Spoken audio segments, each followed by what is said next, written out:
I did some very, very in-depth blood work this morning to kind of see where I'm at as a baseline for my fitness, but then also to see, like, you know, how's my heart doing? How's my particle size doing from cholesterol? And like all these things that I've neglected for several years and maybe just didn't really want to truly know about, I'm just bringing it all out because I want to know where I'm at, and then also see as I truly go through this phase of really trying to get healthy and getting truly physically fit, like how I can change and shape that. So every week it's less training, you know, and if we are training, it's very different. It's like plyometrics, body weight stuff, stability, a lot of core, a ton of core work.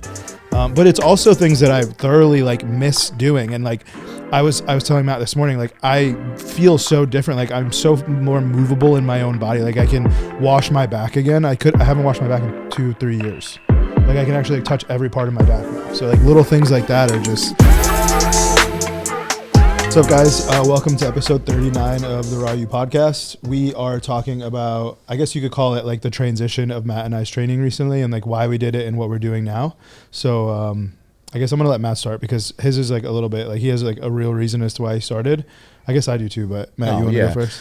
So as we were asked to do this, and I've been really excited about kind of sharing this whole transition with you guys, but I think in order to do that properly, I need to go backwards as to, you know, my injury. I don't think I've really talked about my injury very much on the Raw platform at all, but in 2020, I had a pec tear.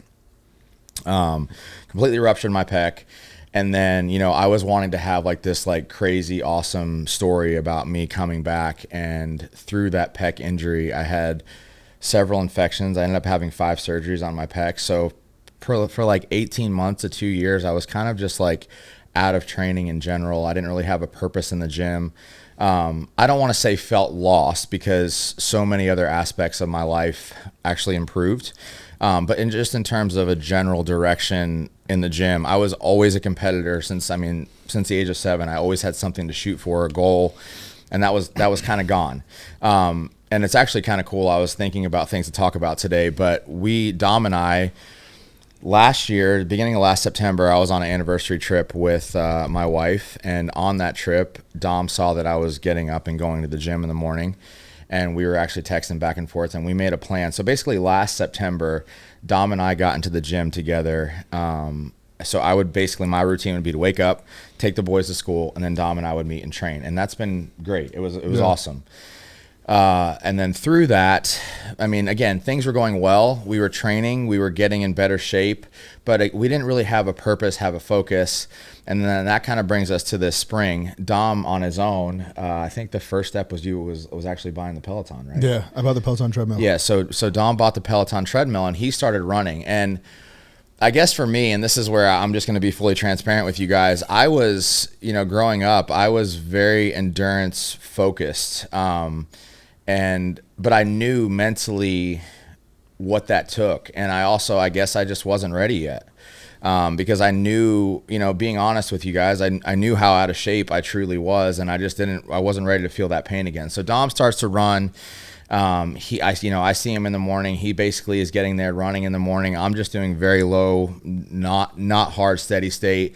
And then we would still train together. And then that kind of transitioned more into Dom doing somewhat of like CrossFit style workouts. You know, I started to pick that up some. And then really where this all came to like a head for me is it was right around the time that we did the Dubai, India trip. I heard a podcast from Peter Attia where he basically goes into all these different metrics that he uses of what he considers true health, true fitness with his patients. And this podcast just hit me in the face because all these things that he was mentioning, VO2 max, being able to hold your body weight, being able to farmer's walk, you know, all these metrics that he used, I couldn't do. So that was like really like the gut check for me of like, okay, I need to really get in true shape again and do something for myself. I've been on this like self-discovery of like actually finding true health, because bodybuilding for me wasn't a healthy endeavor and I'm not going to act like it was. So that part of it too, it's just been this gradual process of really trying to get back to what true health is. And then this summer, right after Father's Day, Jordan and the boys, they were visiting Jordan's family. Dom was away on his anniversary trip. And I just basically had a week to myself, you know, where I could think, where I could focus. And I think it was, again, the combination of what Dom had been doing, the podcast from Peter Attia, and then I came across Nick Bear, an interview from Nick Bear, and then also just like, I used to be a huge Lance Armstrong fan. So in the midst of all that, I had this week of just thinking, and I just dove in and just really started researching triathlons. And, towards the end of that week, I text Dom and I said, hey man, I just want to let you know, like, this is what I'm doing. And Dom was like, I'm in. And I think we pretty much went from 0 to 150 as fast as possible after that. So that kind of can bring us to now we can have dialogue back and forth. But I just want to kind of catch you guys up on, this story for me. Actually, even as of this morning, to kind of just like really bring this into full fruition and be real with myself. I did some very, very in-depth blood work this morning to kind of see where I'm at as a baseline for my fitness, but then also to see like, how's my heart doing? How's my particle size doing from cholesterol? And like all these things that I've neglected for several years or maybe just didn't really want to truly know about, I'm just bringing it all out because I want to know where I'm at, and then also see as I truly go through this phase of really trying to get healthy and getting truly physically fit, like how I can change and shape that. So yeah, I mean, I think for me it was more, I think it started off more like a mental thing. Like I think what I wanted really to do for myself is like, I'm kind of fucked up in the head in a way where like, if there's nothing like strenuous happening in my life, I don't necessarily feel like I'm doing enough. Like I need to be like really challenged mentally. And I knew that this is much more mental than it is physical. And so I think started this because I thought I couldn't do it, or I thought I could do it, but I knew how much, I didn't think I couldn't do it. I knew I could do it, but I knew how much it was going to take to do it. And I also wanted to really get my life under control with time management because I have, I guess you could say I have a lot of stuff going on, but I know that I can manage my time better than what I was doing. And I know a lot of people think that I manage my time well, and I do, but I know I can do better. So that was probably the main reason why I wanted to get into like strenuous sporting like this, like, running originally and then getting into the triathlons, and, just breaking down these like mental barriers that you have with yourself. And I like the testament of that is, I think I shared it on my story the other day, but I think the first time I hired, so we didn't even talk about Natasha yet, but we can get into that. Yeah. We both hired a coach, but we'll get to her next. The first time I ran a mile, it was my first workout. It was, I ran like an 11-minute mile and my heart rate was like 180. Like it was horrible. I mean, in layman's terms for this sport, it's terrible. And, it's been, Jesus Christ. It's been now a month and a week. Yeah. I think a month and a week. And I just ran this morning. I might have been my best time, but I ran 6 miles straight with an average mile of 7 minutes and 40 seconds. So, that is something that I never ever imagined I would be able to do. If you would have told me I was going to do that a month ago, I would have told you that you were out of your fucking mind. So I think, again, more mental than anything, because I don't think your body can actually physically change that much in a month. I think it's more just getting like your head right and understanding how to breathe and like all of the mental strain that comes with this. And then ultimately when I started, my body did start changing pretty quickly, and I do care about my health. I know a lot of people, could think that this could be not the most healthy because you're like really putting a lot of strain on your body. But I also think that long term, my life is in a place where I'm really just genuinely happy. And I've never wanted to be healthier than I want to be now, because I'm just grateful for everything. And I just want to be able to enjoy this as long as possible. And I know that sounds a little deep, but I think a lot of people can relate to that. Like when, things are great, you don't want something stupid as like not taking care of yourself to catch up to you in the long run and really fuck it up for you and your loved ones. And I think my health has really taken a front seat in everything over the last, I would say 3 to 6 months, as far as, what I'm putting in my body. Everything I'm eating is organic now, where before it wasn't. Just little things that I've done on a daily basis to just get better and better and better. Alcohol. Yeah, I stopped drinking probably almost a month and a half ago now. And it's just, all of those things have just made me, better, and I want to continue to do that. I want to continue to set an example for Jesus, for everybody, No, you're good, bro. It's fine. But I ultimately think that, if I want to lead, people, especially, I have between all the companies now probably 200 or 300 employees. I need to set an example for those people, and I need to live and breathe, what I preach. So that's kind of where I'm at now. And, it's been awesome. And, I'm only a month and a half in, and, it's been hard. It's been probably the most challenging thing I've ever done in my life.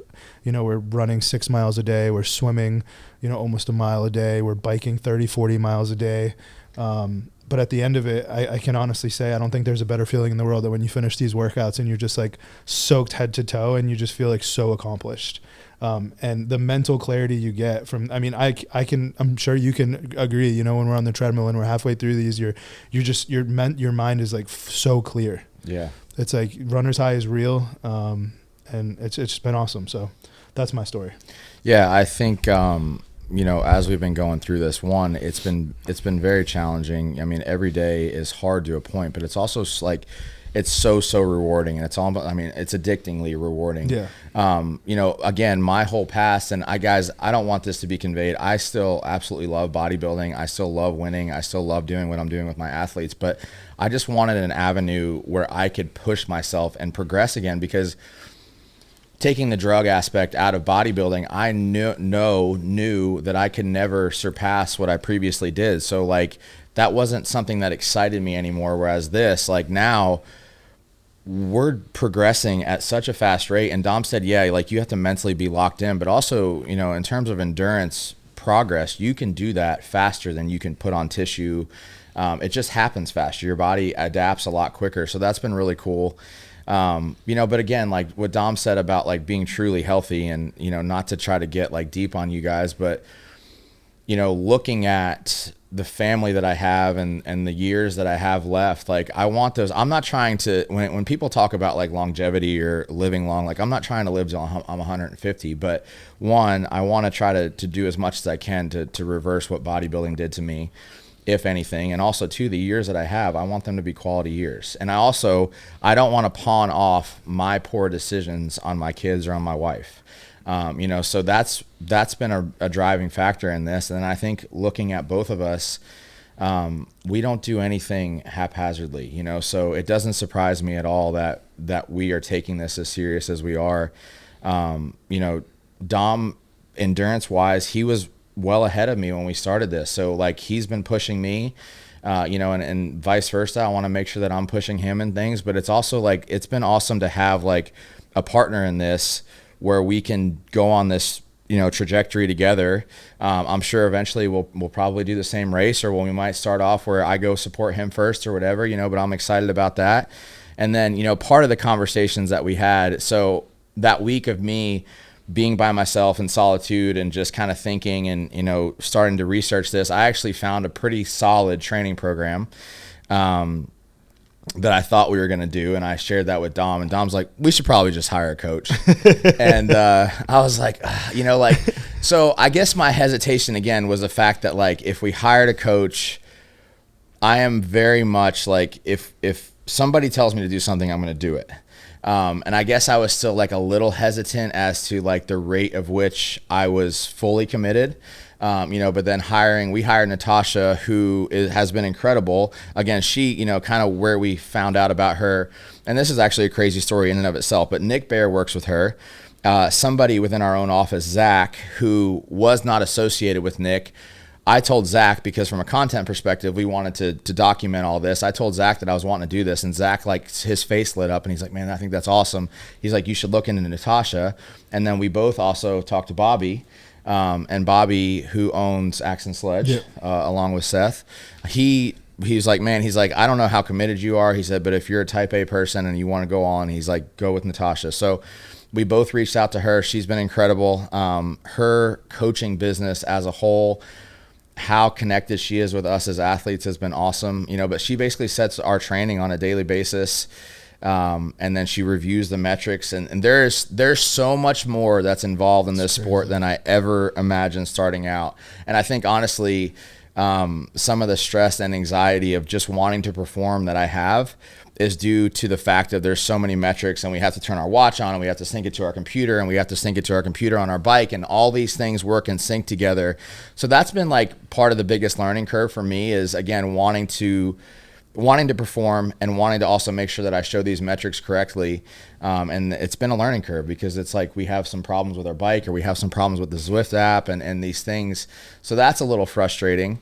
And then also too, part of this for me is like, this is all new, basically right now, every training day that we have, we're surpassing and we're setting, we're beating our previous best. So it's like, I have like performance anxiety, and I've actually had performance anxiety for a long time. I didn't call it anxiety because I thought saying anxiety showed that I was weak. But even going into college, we had a fitness test that we had to do. And I was trying to do this fitness test basically without breathing is basically what it came down to. And I was giving myself like these massive headaches, and it came down to the fact that like my coach was finally like, look, man, like you're just not breathing. So going into that, I sent you that video yesterday, and part of anxiety is just passion, and wanting to do well and wanting to succeed and just do our best in something. So, but yeah, it's been awesome. I think if you go back to it too, I think this is the first time since I was a kid that I didn't categorize or enter a sport with like the goal of my body changing. And I think you can agree to that too. So like that whole pressure of like, doing this to look good or not, I don't even know how to describe it, but like the sport, like the passion you have when you're a kid to do a sport and you're just trying to hit these goals of, whether it's football or baseball or running a certain time or doing all of that, you lose that in the sport of bodybuilding because none of that shit matters. It just kind of matters what you look like. And it's like, there's a million ways to get to the way that you look, but at the end of the day, like it's different. And I think going into a sport where like you don't really care about what you look like and all you're focused on is performance is so like mentally rewarding for me because I'm getting both at the same time, but I'm not thinking about the second. I'm turning into I will be probably the most athletic looking I've ever looked in my life within the next 4 months, but I don't even care if I do. I care more about the goals that I'm hitting on the bike or in the pool or, running. And I've never been more excited to look down at my watch and see a 7-minute mile, like that's awesome for me. And going back to, Natasha, I think that one, like I can't do, I need someone to tell me what to do when it comes to stuff like this. Like I can follow something, but I think my goal is always to do it the most effective way possible. And I think the most effective way is to find someone who has like obviously the most knowledge. And coaching for me is something that is hard for me to grasp with new people because I have had great coaches in the past. So I have a high standard of what I would require from a coach. And I think the first time I met Natasha, it was like a Zoom and it was like 2 seconds. I signed up before I even met her because you had signed up with her first. And I had to buy all this shit. Like Matt said, you got to buy all these different things. And it's like a Garmin for your bike, a trainer for your bike when you're doing it in your house, a watch that tracks shit, like a heart rate monitor. And I was like, this is so crazy. Like this is overkill. Like there's so much shit that you have to do. And it is like very overwhelming. The first week, I think I was just trying to figure out how to hit like all the buttons on my stuff. But looking at it now, I've never had a coach in my life that is so analytically driven for performance goals. Like for instance, like I love it because I look at P&Ls all day and I'm very analytical. And she's the same way. So we might think we did great on something because we hit a great time, but she'll look at the data on the back end and be like, well, your heart rate was too high on the second mile. So what happened there? And it's like, fuck, like I've never had a coach have all of that data before and read it as well as she reads it. And I think it's a testament to why we both are progressing at the rate we're progressing. And it's just awesome. I think that it's going to be really hard. I think we're probably going to want to fucking quit once we get crazy with it, but I don't think it's going to be anything that we can't handle. And I'm just really excited to do it. Yeah. I think another part of this that we're both looking forward to is Natasha's actually going to come here and we're just going to continue to document this for you guys. So, the 21st through the 24th of August, she's going to come. One of the struggles that Dom and I both had has been in the pool. Yes.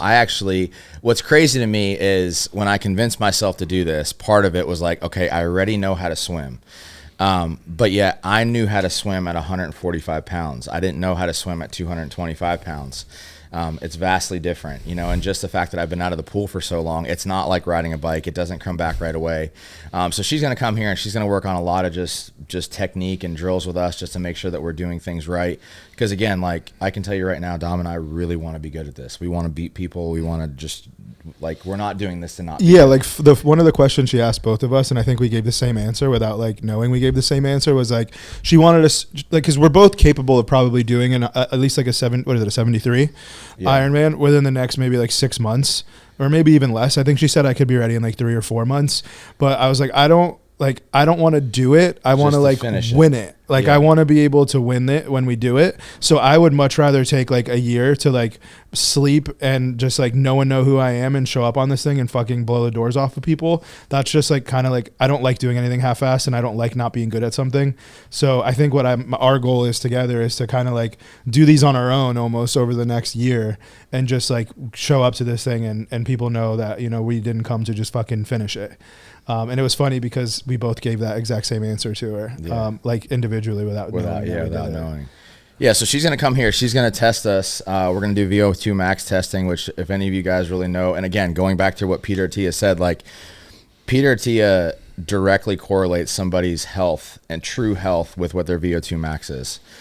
So we're going to see where ours is at, and then obviously we're going to see how that progresses. Which is going to be awesome, you know, but we're going to continue to document this for you guys and just show you guys where we're at and show you guys our struggles. I mean, because every day is hard. We rode the bike. So I've had some hiccups with my bike, and that's a whole nother conversation. I don't even the want to amount talk about of bike fittings and hours that Dom and I have spent at bike fittings over the past few weeks is insane. And that, again, that's something, you know, you just assume, okay, like let's buy a bike and then we'll train on a bike. Well, no, that's not what you do. You buy a bike, you get fitted for a bike, you get refitted for a bike. You have to change out your seat. You have to change out your handles, like all these different things to fit yourself. And again, this is because we really want to be good at this. Yeah. We're doing the things to be really good at it, good at this. But Sunday or Saturday, Dom and I met up, and that was actually my first true ride outside. I mean, it's hard. Like you think that you can just pedal and you're going to be in a good spot, but actually to get even to the metrics that she wants us to be in, and then to be in the try position, like it's hard. Yeah. It's not, there's nothing about it that's easy. Yeah. And then you jump in the pool, and right now Dom and I are just trying to figure out how to stay afloat, you know, and not just sink to the bottom. And obviously part of that is our muscle, which that's also, you know, Jordan, she keeps asking me and my answer keeps changing. But like when I first did this, and Dom and I actually first said this, we have text messages like, okay, we're going to do this, but we're not going to be like those flimsy triathlon people, No, yeah. you know, but I will say week by week by week, we're training in the gym less and less and less, because I think that we now see like, okay, well, if we really want to be aerodynamic, if we really want to get faster, like we're going to have to lose some of this muscle. We don't look right. Like when we're riding our bikes, like I was thinking about how we looked in my neighborhood, because we did our time, like a ride in our neighborhood, and we're just like so big for like this sport. We look like turtles. We look really fucking stupid. So it's like, I don't mind losing it. I just don't want, I guess you could say like, I want to look like I work out still. And I don't think that's ever going to not be the case. No. I think we're good there, but, and you know, kudos to the people who don't look like they do and smoke us in the triathlons, because I'm not like talking shit. It's just not the body I want to have. But yeah, no, we did have those conversations, and it is true. Like it's every week it's less training, you know, and if we are training, it's very different. It's like plyometrics, body weight stuff, stability, a lot of core, a ton of core work. But it's also things that I thoroughly like miss doing. And like, I was telling Matt this morning, like I feel so different. Like I'm so more movable in my own body. Like I can wash my back again. I haven't washed my back in 2-3 years. Like I can actually like, touch every part of my back now. So like little things like that are just, it's just like things I notice daily. I'm like, oh shit. Like, you know, these fit, or like my shorts that I wear to sleep, like I have to like tie them super tight because they fall off now. And it's like, I'm not even trying to do these things, but my body is just progressively changing so fast. And, you know, I totally understand, because we're, you know, our average run, we're burning 900 calories. Yeah. You know, our average bike, we're burning 1,000 calories. So we're burning way more calories than we ever were when we were doing strength training. Yeah. So Jordan, when we first started, Jordan's like, well, you know, what do you think you want to be weight wise? And I'm like, you know, maybe like 210, 215. And then she asked me the week we were at the beach, and I was like, maybe like 205, 200. And then she asked me yesterday morning, and then she actually started cracking up. And I'm like, I honestly don't care. I just want to be fast. Like whatever it takes for me to be fast, that's what weight I want to be. Yeah.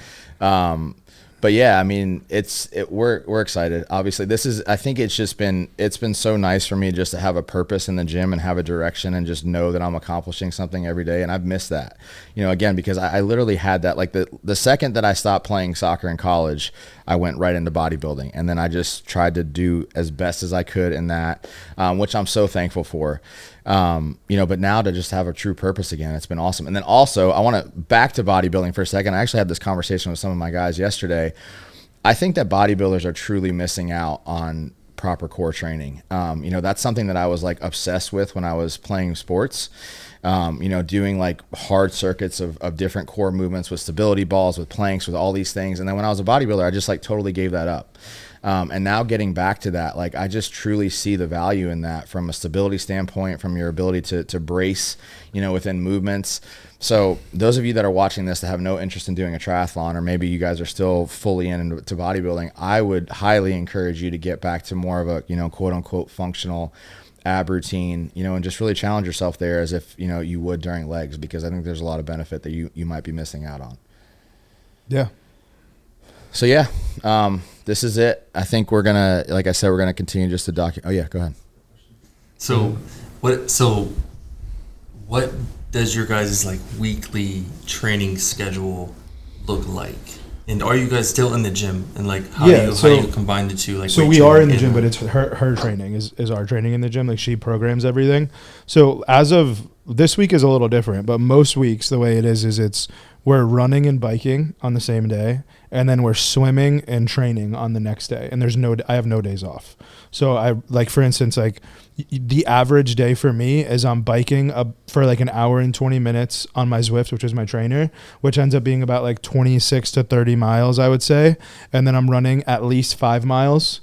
And that's like either back to back or like I can do one in the morning and one in the afternoon. And then we're going to the pool the next day, and we're probably doing about, I would say altogether, probably like 1,000 yards of swimming, which is 2/3 of a mile. And then we're training for an hour after that. And it just goes back and forth and back and forth and back and forth. It's definitely, it's hard. It's super hard. And today, like for instance, was the first day it wasn't like that. Today I swam, and then I went to the gym and I had to run 6 miles. But I mean, we did it. Yeah. It's awesome. Yeah. What like tips or advice you have for people that, I think you guys are going to influence some people to start like swimming and running and doing the triathlon. So what advice or tips do you have for those people that are about to get into it after they watch this podcast? I would say, I think there's a ton of benefit in learning what like true training zones are. And this was actually one of the mistakes that I made. So you guys might have seen me, and this is not to bash Peloton, but the Peloton mentality is to like beat your previous best every time. And through that, you're actually really elevating your heart rate, and you're not ever actually training in zone 2. And a lot of what we're doing now is zone 2 training. So we're trying to keep our heart rate. There's several ways you could figure it out, but for Dom and I, we're trying to keep our heart rate like 146 to 150 max. And it's hard to stay in that zone because we might feel really good in that zone. And again, the bodybuilder mentality is more push, but yet to truly build speed and endurance, you have to stay there longer. So just like understanding that, because I thought, okay, I keep hitting PRs on the Peloton, I should be better at this, but really I had to scale that heart rate way back to actually progress. And that's why the Peloton, even though like I was beating things by maybe like a few little watts or whatever output at the end of the ride, I never felt like I was truly getting better because I was just constantly maxing out my heart rate. So just understanding that aspect. And then also if you are, and I just made a post on this today because I'm guilty of it, and I just want to be fully transparent throughout this, but like there's a massive difference in fueling for endurance and then fueling for bodybuilding or fueling for cosmetic. And just within the past week, I've started, because I basically told myself that I wasn't fit enough to be fueling for endurance just yet because I felt quote unquote fine during my workouts. But this past week, I just continuing to go fully in with everything. So I've started to fuel myself more, and I'm finally starting to lose weight. So there's a difference there. Like you want to be able to put high output into these workouts, and it works out for our schedule. We're able to train in the morning. You can't expect to do that fasted or semi-fasted or just with a banana. And that's what I was doing. So it's a transition, and hopefully you guys can see here, even just in the past 5 weeks, like I've had transitions in my mind about fueling my workouts, about, you know, what weight I need to be, about being okay with losing muscle. Like, so these things are going to happen over time. But just, again, educate yourself. Nick Bear is great. Nick, I never met you, but your YouTube's been awesome. You know, I'm sure you've inspired a ton of people. Like, you know, you inspired me to do this. And then we just want to do that for other people. Yeah, I agree. I think when you actually look at it, I think like something shifted in my head about like 3 weeks into it, because I don't really care about my times at all anymore. I just care about my heart rate. I mean, even on our watches, like the way that we look at our workouts, there's like, you can like toggle back and forth in screens, and my watch consistently stays on my heart rate screen because that's all I care about right now. And just, I base my training off of that. And like he said, you know, we're trying to be, it's called zone 2, right? Yeah. We're trying to be in zone 2. And I believe the reasoning for that is you need to be able to sustain that for a very long period of time to do a triathlon. You know, the average triathlon or half Ironman or Ironman, those take a substantial amount of time, hours of training without stopping. So, you know, you don't want to have an elevated heart rate. You want to be able to do the most in that zone 2. So what we're doing right now is just focusing on getting as fast as possible in that zone. And I think if you don't understand that and you try to do this without understanding that, you'll never, ever, ever get better at it, because you're never going to properly recover. And again, it goes into the food. You're going to injure yourself, and you're not going to understand the true way of training for this. So I think if you're going to do it, you do a lot of research. We obviously don't know everything about this. We just started, but we're super fortunate to have Natasha, and she's helping us through it. And there's been times where I've kind of given it a little too much on a mile or at the end of a training, and she'll be like, yo, what happened here? You need to slow down, or your heart rate was too high, bring it back. And there have been times where I've been running and I feel great and I just blow through it. And she's like, don't do that, because I'm hurting myself in the long run. So, you know, that's the best advice I could give anyone, is if you're going to do it, like, know what you're doing. And if not, then hire someone who does. That's good advice. So I think we're going to film the intro to your guys' training after this on the 21st, so we can give people a lot more insight on what you're doing and how you're doing it, and like break down all the equipment. Sure. And we're going to be with your coach, Natasha, as well. So that's going to be really cool. Dope. Yeah. We're excited for that. I'm excited. I hired a full-time videographer too. Ooh. I don't know. Calvin got him for me. Oh, okay. So he's just going to basically like follow me all the time. He's good. Which will be good. And then we can do a lot of stuff that way. Awesome. Yeah. And I'll collect some of the conversation. Yeah. It'll be good though. That's it though. All right. So episode, what was it? 39? 39. Thanks for tuning in, guys. Appreciate you.